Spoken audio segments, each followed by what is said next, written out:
Hello everyone, and welcome to another live stream here. Hopefully I'm coming through okay. All right, so I'm going to talk a little bit today about some of the shorts that I've been putting out, maybe elaborate a little bit on some of those topics, and hopefully folks saw the newest release on Crimea River. So I'd love to hear how you all are doing on that tune as well. So join me, say hello, and talk about guitar and improvisation. All right, cool.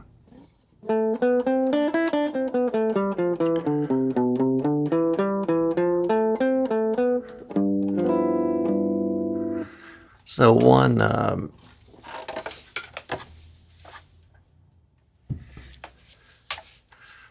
short that we did was on this chord, which has gotten a whole lot of interest. So it's pretty cool. So we have the A7 with the sharp 5 there. So one way to kind of maybe think about some of these things is think about a shell voicing. You know, they've got the root note, okay, and you've got the flat 7 and the third of that. So that gives us a basic sound, and then you can really pick and choose your extensions based on all of that. So all right, let's see. Welcome back. All right, Christopher DaCosta. I do remember you. I was thinking about you. Yeah, because you're over in. If I remember correct, I thought you were somewhere kind of nearby where we are. If I'm remembering, but it has been a while, so I could have you mixed up, but I apologize if that's so. But yeah, welcome back. Thanks for joining. I did spend a little time kind of away from the live streaming, so that Jefferson, Maryland. Okay, cool. Yeah. So you I remember you well. So I hope everything's going, and I know you're a Telecaster guy, right? So that's pretty awesome. And speaking of which, that sort of reminds me of the Ted Green. I remember you're pretty into Ted Green, and so I do have his arrangement on the channel of I don't remember right now which Christmas tune it is. Still waking up, but yeah. So check out I have a playlist. I just put it at the top of my my landing page on the YouTube channel. So check out some of the Christmas tunes there. But yeah, welcome back.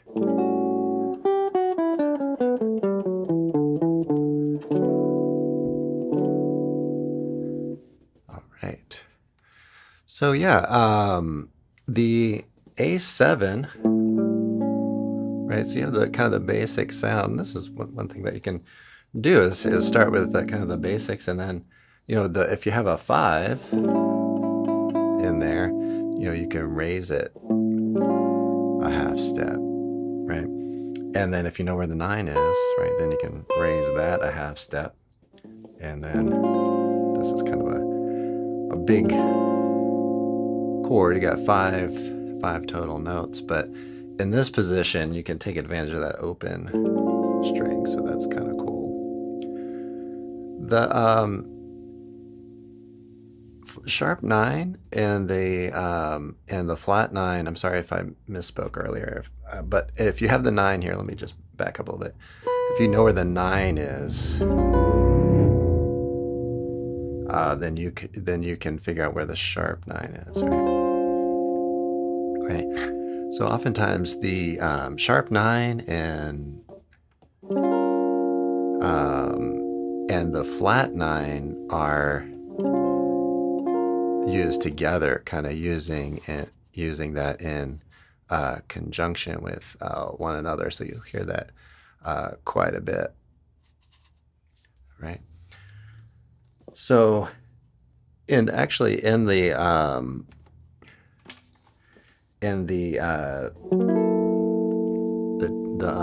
Crimea River on the video with the comping, right? Then we have the sharp 9 and the flat 9. Okay. So, he plays that. Actually, he plays that with the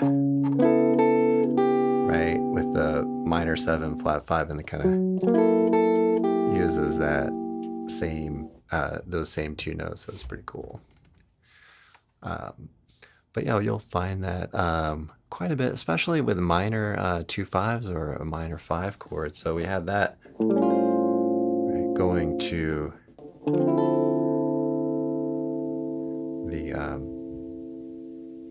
the D minor. So I hope everybody enjoyed that one. It's interesting. I've been putting out some shorts, and a lot of them, kind of get some views for a while, and then it sort of trails off. So the video that I did on the sharp 9 going to like kind of a D minor, that one has gotten some consistent views over time. So that was pretty cool. Also, I'll mention, let's do our like and subscribe routine. If you're checking this out for the first time, please subscribe to the channel if you haven't done that already. And it's always helpful to like. So if you're wanting to help out the channel, please like and subscribe, and do the same for Christopher's channel. He's got a channel. He's putting out videos. So check him out too. Yeah, and I'll mention just started last week. Just started a jazz guitar workshop. It's very limited availability, so I'm just doing six seats on that, and it's over WebEx, so you can join that one. The next date is gonna be on Wednesday, I believe at 8:30. So check that out. I'm just launching that, and it's gonna be kind of a question and answer, sort of thing, and talk about some of the current topics that I'm covering and stuff. So check that out. Link is in the description below. All right, so I have not touched the guitar so far today. I'm preparing a little bit for my son's birthday party here. So just picking it up. Smells like Teen Spirit. Yeah, I mean, has anybody heard Brad Meldo play? I think I know he's covered some Nirvana tunes, I think. And there are some other folks. I've seen some posts on some things. So Smells Like Teen Spirit, I think that's a great suggestion. I'm probably not in general going to do a whole ton of requests, especially kind of considering that I haven't even warmed up. But thanks for your suggestion, and I would recommend Brad Meldau.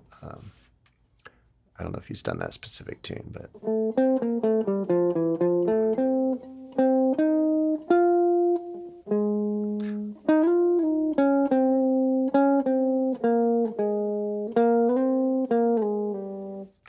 I mean, I can kind of like sound out the melody a little bit, but aside from that, I'm probably not going to totally rock out on it. But thanks for your suggestion. Okay. So yeah, let's see. What else did I talk about? Okay, I think this is really a classic, awesome line by Wes Montgomery. So, when you have, this line is just, I mean, you can take full advantage of that, and it's always going to sound pretty awesome. So that you can take the the five, the B flat seven, right, and it has some altered kind of tones with the flat nine, right, and then the flat 13. You're most welcome, Kinesako. Thank you for your suggestion. Thank you for joining the live stream. What are you jamming on? So this is I get a lot of questions about this guitar. This is I think you're asking me about this guitar, but this is the Ibanez AS200. I think from, I don't know the exact year, but probably somewhere in the 2010s. But it's funny. I get a lot of compliments, which I appreciate. But I kind of consider this guitar like just kind of a utility instrument. Like it is very nice, but I don't really consider it very special in any way. But anyway, it does sound really good, and it's really versatile. So for the time being, I'm using this guitar pretty much for just about everything. I need it sort of well-rounded. I don't have a huge collection of guitars, so I'm just kind of using this as my kind of my overall guitar. And if I need a little more of a rock sound, I use my other Ibanez, which is sort of a Les Paul style. I don't remember the number model of it, but you might see that on like Tipitina's. I used that on that video. Tipitina's and some of the more like fusion rock oriented things. Which, I was thinking, I really want to re-record Chromazone, because I'm not entirely happy with how that video is, and I in general want to update some of the videos. So I do really want to re-record that, but I'm kind of torn on whether to do it on this one or the other one. The other one I have lighter strings on, and I actually found that the heavier strings were working better for me on that one. But ultimately, if someone like Godin could send me a Telly style guitar, I would probably do it on that one, because Mike Stern, that's kind of like his thing.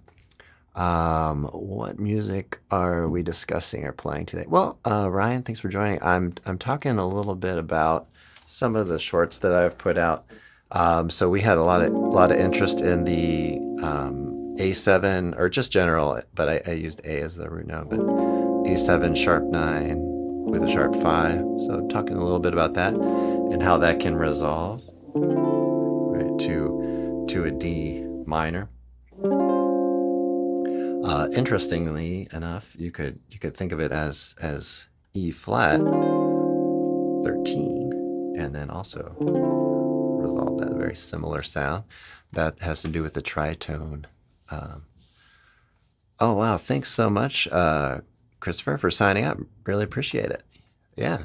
So thanks so much for signing up for the workshop. So hopefully we'll get some other folks as well joining us too. We'll have a whole discussion about it.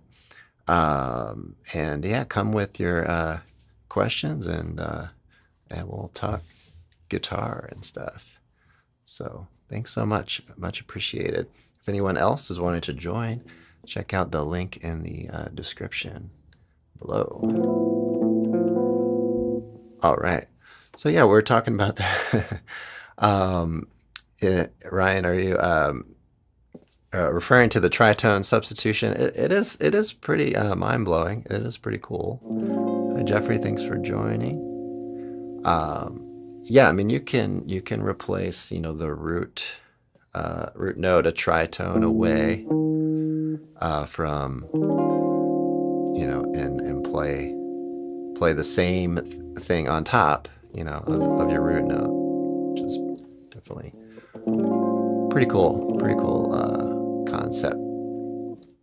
But yeah, I also wanted to talk a little bit about the West Montgomery line. So that one, I really love that one. That was suggested by one of the members of the Lessons and Talks tier here on the channel, and so I put that out there. I'm actually considering working on the full, at least maybe not the solo section, but the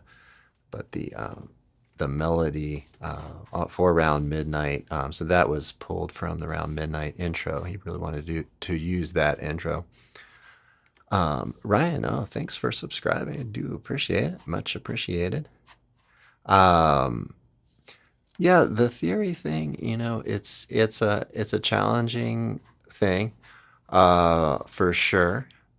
But it does start to make some sense. It starts to, sort of, you're trying to almost reveal a little bit of the simplicity and behind it. So start simple. Start with whole steps and half steps. No, whole step, half step, whole step, half step. If you can kind of understand that, that's sort of the underlying algorithm, if you will, of major scales and key signatures, then you've got a good start. Hello, Dave Mustaine is joined us. Hello. Is this the Dave Mustaine? I don't know. All right. So Jeffrey, yeah, thanks for joining us. And that sort of brings up a good point about music theory. Is understanding the modes and everything and getting into every chord scale is awesome, and that's great and very well worth pursuing and mastering, absolutely. But if you're an absolute beginner or just kind of trying to advance as a beginner or an intermediate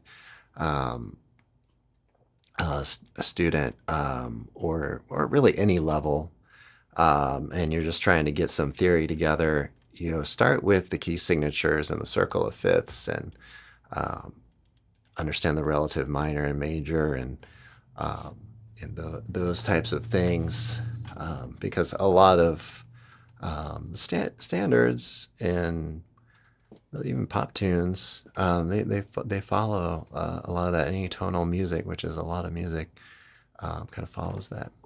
Hi, Jeff. Thanks for joining us. Appreciate it.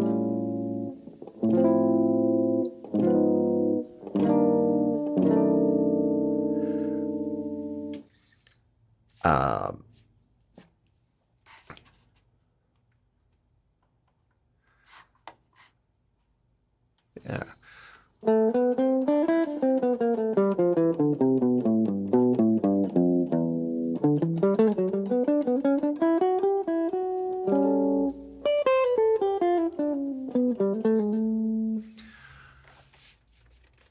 Okay. Pop is cringy. Okay. Yeah. It's interesting where pop music is right now. And the whole, kind of upheaval of albums and record labels, and I don't know, that it's very it's gone in very, very different direction. You know, I hear like tunes that are written now in the top, 10 or whatever. Oftentimes they have lots of different writing credits, and yeah, I don't know. And it's just kind of, in a sense, it's really kind of too bad that we don't have a ton of like chord progressions.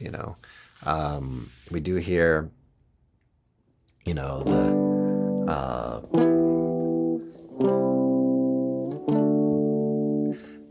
the different iterations of the 1, 4, 5 and the 6 chord, but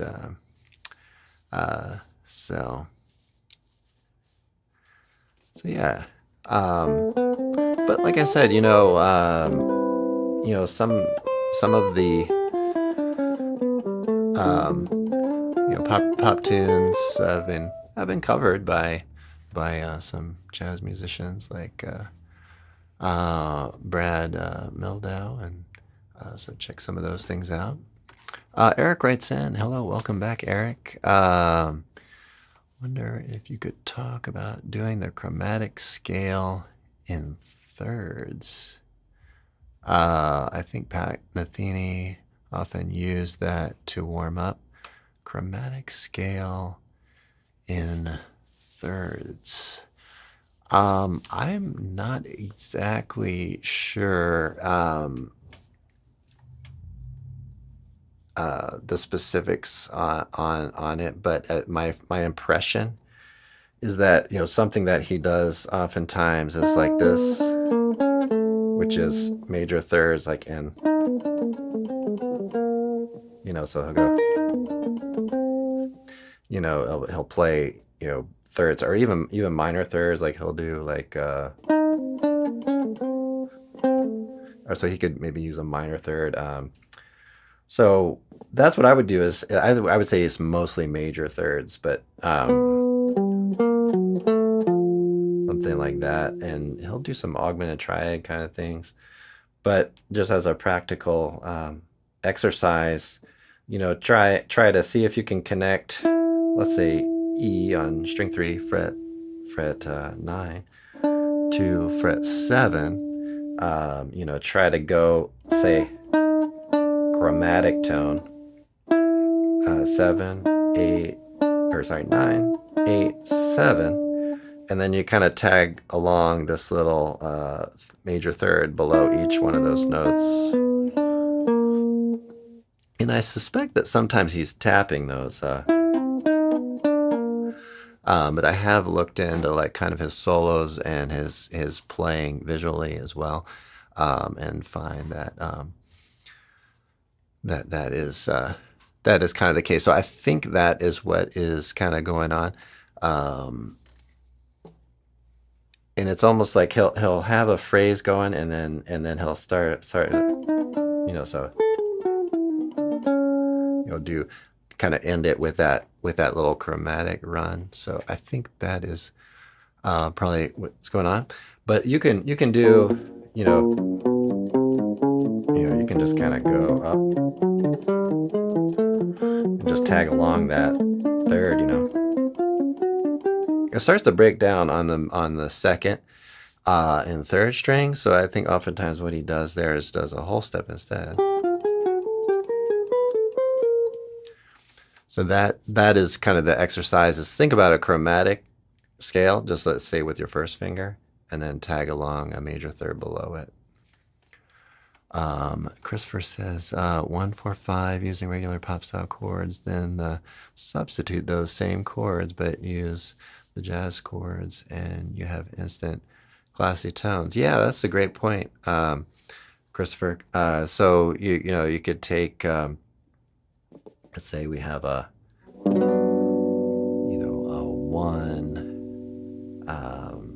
5, 4, and a 6. Right. So yeah, you can absolutely do that. Okay. Thanks for the super chat, Justin L. Appreciate it. No worries on the spelling. I completely understand. Um, yeah, try to write stuff in, and I'm always fumbling something, um, especially if it's a kind of device. I don't know if you see, these teenagers doing this, and I just can't do it. I'm just sitting there like, but I am trying to start to use my thumb a little bit. Um, but I can't even believe how quick they can type on those things. It's pretty crazy.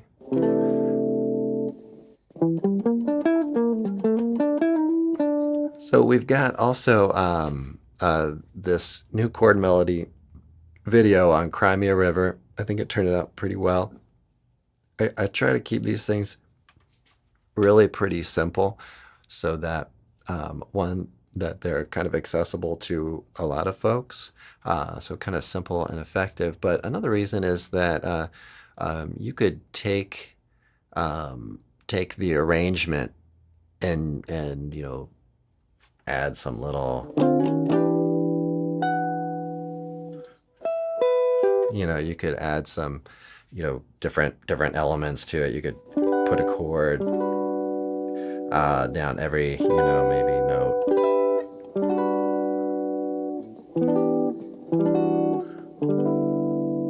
Right, or you kind of use it as a starting point. Maybe use it as something that you could play at a gig, and have kind of a fairly solid arrangement going. So check out that video if you haven't already. Thanks so much for everybody who joined in. I really appreciate it. I'll mention like and subscribe if you haven't already. It really does help out the channel. They have the engagement, and how long people listen and watch, and how much they interact and stuff. It really does make a difference. So very helpful to do so. So I'm gonna hang here for a minute or two more. Eric, I hope that helped with your question. I think that's the angle to go from on that. I'll mention too that there is actually a book of warm-ups by Pat Metheny, and I think someone like recorded his warm-up, and they put it in a book, and it's published, by Pat Metheny, I believe. So check that out. Do a little search on that and see if you can find that. I don't know if it has those specific examples, but all right. Impulse Music says hello. Make sure my phone's on. Phone is ringing. Okay. All right, everybody. So yeah, I'm gonna just about call it a day. But thanks so much for joining. Thanks, Christopher, for signing up for the workshop. I'm looking forward to seeing you on that date. So join us. We have very limited seats available, so you want to claim your spot as early as possible. But that next one will be on the 6th, Wednesday. Yeah, you're welcome, Eric. Yeah, check out that book. One final question. Okay, Buddy East Coast. How do you keep from playing tensed? Yeah, I think you have to train yourself to do that. Some experience playing in front of audiences, that really kind of helps. Just having that experience. So if you haven't played a lot, try to get out there, and play, whether it's an open mic or what have you. But you have to sort of calm your body and kind of relax. So just always try to keep real loose and relax, because the more you tense up, the more problems will occur in your playing. And also just spend time like playing the most random stuff, just like warming up, just kind of like engaging with it with the guitar and warming up a good bit, and staying relaxed through that process. That would be my advice there. So, all right, everybody, I've got to go for today. Thanks so much. So that '07 boy, thanks for writing in. But I'm going to call it a day for today. So thanks so much. Check out the links in the description, and I'll see you all in the next one.